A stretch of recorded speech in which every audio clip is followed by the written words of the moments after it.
미국과 이란이 진행 중인 핵 협상이 결렬되면 이스라엘이 이란 핵시설을 공격할 거라는 외신 보도가 나왔습니다.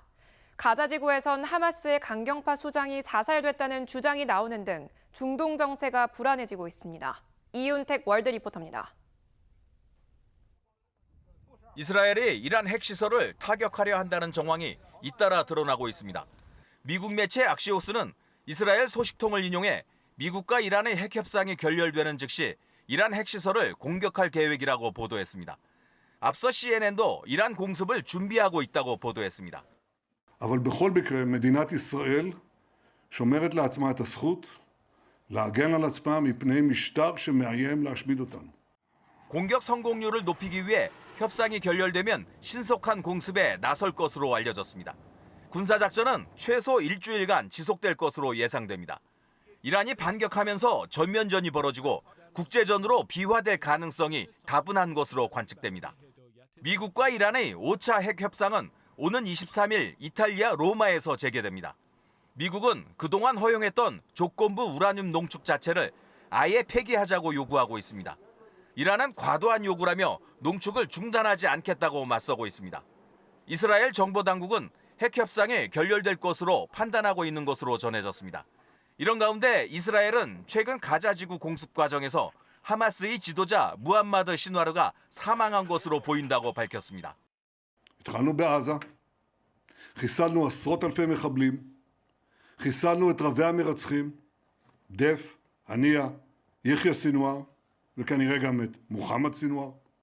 강경파인 신와르가 숨진 게 맞다면 휴전 협상에는 긍정적일 수 있다는 분석이 나옵니다. 네타냐후 총리는 가자지구 생존 인질 20명과 살해된 인질 38명을 모두 데려올 것이라고 공언했습니다. 월드뉴스 이윤택입니다. 이스라엘이 이란 핵시설과 군 수뇌부들을 겨냥한 군사작전을 감행했습니다. 이란이 드론으로 보복하면서 전면 충돌 가능성까지 제기되고 있습니다. 이훈총 기자입니다. 현지 시간 13일 새벽, 이스라엘군이 전투기 수십 대를 동원해 이란을 전격 공습했습니다. 핵심 표적은 수도 테헤란에서 남쪽으로 250km 정도 떨어진 나탄즈 핵시설. 고농축 우라늄이 생산되는 것으로 전해지는 이란 핵 프로그램의 심장부였습니다. 이스라엘 공격으로 참모총장과 혁명수비대 총사령관 등 이란 군부의 투톱과 핵과학자 여러 명이 숨졌습니다. 이스라엘은 이란 핵무기 개발을 저지하기 위한 불가피한 조치라고 주장했습니다. Moments ago, Israel launched Operation Rising Lion, a targeted military operation to roll back the Iranian threat to Israel's very survival. 이란이 고농축 우라늄을 무기화하려는 조짐을 보이면서 핵위협이 임박했다고 판단한 것입니다. 실제 공습 직전, 이란은 농축 우라늄 개발을 멈추지 않겠다는 강경한 입장을 밝혔습니다.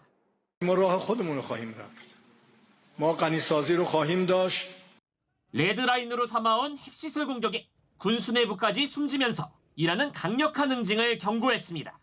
아야톨라 하메네이 이란 최고 지도자는 이스라엘이 그 어느 때보다 악랄한 본성을 드러냈다고 비난했습니다. 드론 배격기를 발사해 군사보복에도 착수했습니다. 배후로 미국을 지목했는데 미국은 공습 계획을 사전에 통보받았지만 직접적인 군사 개입은 하지 않았다고 밝혔습니다.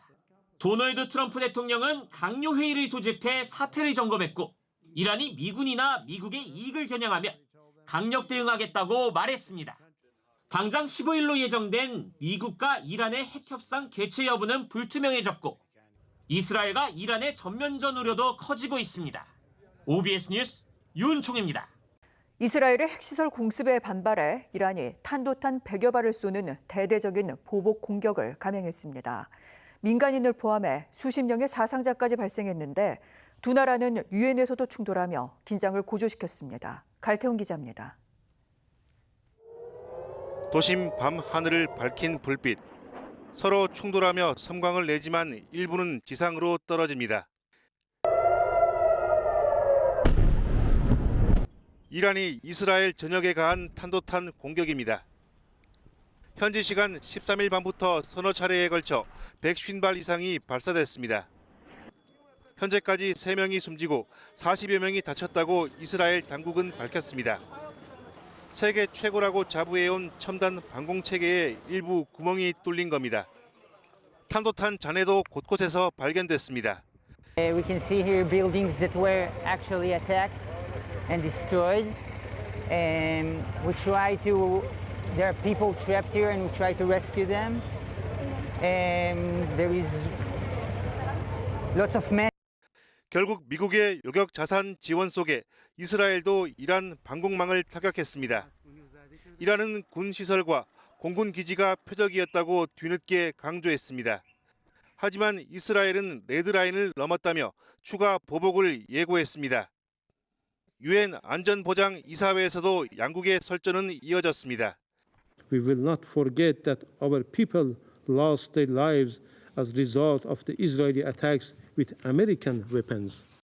This was an act of national preservation.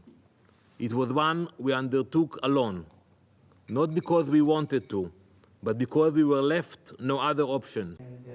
다만 트럼프 미 대통령은 중동 전쟁 확전 우려는 하지 않는다고 언급했습니다.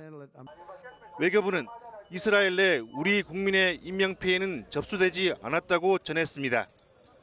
OBS 뉴스 갈태웅. 이스라엘과 이란의 충돌이 격화하면서 양측의 피해가 커지고 있습니다. 이스라엘은 이란의 에너지 시설로 공습 범위를 확대했고 이란도 이스라엘 주요 도시에 대한 공격을 멈추지 않고 있습니다. 유성훈 기자입니다. 이란 최대의 가스 정제 공장 중 하나인 사우스 파르스 가스전이 불타오릅니다. 이스라엘은 현지 시간 14일 밤부터 이란의 에너지 시설을 집중적으로 공격했습니다. 이스라엘의 공격으로 이란 수도 테헤란 주변의 산까지 불길이 확산했습니다. 이란도 대대적인 보복을 이어갔습니다.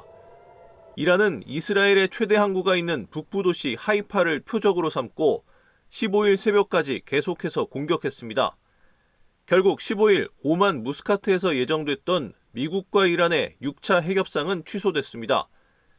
이스라엘과 이란의 충돌이 격화되면서 국제사회도 우려하고 있습니다. 트럼프 미국 대통령은 푸틴 러시아 대통령과 약 50분간 통화로 이스라엘과 이란의 무력 충돌 문제를 논의한 것으로 전해졌습니다. 트럼프 대통령은 중동 정세에 대한 우려를 밝혔고 푸틴 대통령은 이스라엘의 군사작전을 규탄하며 러시아가 중재 역할을 할 준비가 됐다고 강조했습니다. 마크롱 프랑스 대통령은 페제시키안 이란 대통령과 통화하고 자제를 촉구했습니다. 스타머 영국 총리도 빈살만 사우디아라비아 왕세자와 통화하고 긴장 완화 방안을 논의했습니다. OBS 뉴스 유성훈입니다. 이스라엘과 이란의 무력 충돌이 나흘째 이어졌습니다. 트럼프 미국 대통령은 협상을 촉구하면서도 싸워서 해결해야 할 때도 있다고 말했습니다. 이훈총 기자입니다. 이스라엘 예루살렘의 사이렌 소리가 울려 퍼지고 미사일이 어두운 밤하늘을 가로지릅니다. 현지 시간 16일 새벽, 이란이 이스라엘 주요 도시에 수십 발의 미사일과 드론을 발사했습니다. 5명이 숨지고 수십 명의 부상자도 발생했습니다. 이스라엘 역시 이란군 시설 공습을 이어가며 충돌이 나흘째 이어졌습니다. که احتمالاً با عمد و با قصد صورت میگیره و هدف اون کشاندن جنگ به فراتر از خاک ایران هست. 도널드 트럼프 미국 대통령은 협상을 촉구했습니다. 이란의 보복 공습으로부터 맹방인 이스라엘의 방어를 계속 지원하겠다면서 때론 싸움이 불가피하다고도 말했습니다. I think it's time for a deal and we'll see what happens, but sometimes they have to fight it out. 트럼프 대통령이 이란 최고 지도자 아야톨라 하메네이를 제거하려는 이스라엘 계획을 거부했다는 외신 보도도 나왔습니다. 이스라엘은 보도를 부인했지만 군사작전을 통해 이란 정권을 흔들 수 있다는 입장에는 변화가 없습니다. ההגנה על העורף שלנו היא חלק משמעותי במערכה. כפי שאמרתי לכם בתחילת הדרך, יהיו אירועים קשים. אנחנו נמצאים בעיצומו של אתגר שונה מזה שהורגלנו אליו. 이란은 이스라엘 선제 공격에 대응한 뒤에 협상할 수 있다는 입장을 중재국 측에 밝힌 것으로 전해졌습니다. 파키스탄이 우방국 이란을 공격한 이스라엘을 규탄하고 이라크 친이란 민병대가 미국 개입 시 미군 기지 공격을 경고하는 등 긴장감은 계속 높아지고 있습니다. OBS 뉴스 유은총입니다. 이스라엘이 이란 국영방송 본사를 폭격하며 중동의 긴장이 계속되고 있는 가운데 한편으론 이란이 물밑에서 휴전 협상 신호를 보내고 있다는 보도도 나왔습니다. 트럼프 대통령 역시 협상 가능성을 내비쳤습니다. 유성훈 월드 리포터입니다. 생방송 중이던 이란 국영방송 건물이 폭격을 받자 앵커가 당황한 표정으로 카메라 뒤로 급히 피신합니다. 현지 시간 16일 오후 6시 이란의 수도 테헤란 북부에 위치한 국영방송국 본사가 두 차례 공습당했습니다. 이스라엘군은 이 건물을 군사 목적 통신 시설로 판단하고 정밀 타격했다고 밝혔습니다. לפני מספר שעות תקפנו את מרכז התקשורת של המשטר האיראני ששימש את הכוחות המזוינים של איראן. 도널드 트럼프 대통령은 SNS에 테헤란을 즉시 떠나라는 글을 남겼습니다. G7 정상회의에 참석했다 조기 귀국하면서는 협상 가능성도 내비쳤습니다. 이란 핵 문제에 진정한 종식을 원한다면서 이란의 핵무기 완전 포기를 요구할 방침이라고 말했습니다. Well, I think Iran basically is at the negotiating table where they want to make a deal. 외신들은 이란이 미국과 이스라엘의 상호 공격 중단과 핵 협상 재개 의사를 제3국을 통해 전달했다고 보도했습니다. 단 미국이 이스라엘의 대이란 공격에 개입하지 않는 조건이 전제된 것으로 전해졌습니다. 미국 정부도 군사 개입은 최소화하겠다는 기존 입장을 유지하고 있습니다. 하지만 네타냐후 이스라엘 총리는 이란 최고 지도자 하메네이를 겨냥한 강경 발언을 이어가고 있습니다. It's not going to escalate the conflict. It's going to end the conflict. 주 이스라엘 미국 대사관은 현지 시간 17일부터 문을 닫고 모든 직원의 대피를 지시했고 중국도 현지 자국민에게 이스라엘을 떠나라고 촉구했습니다. 월드뉴스 유성훈입니다.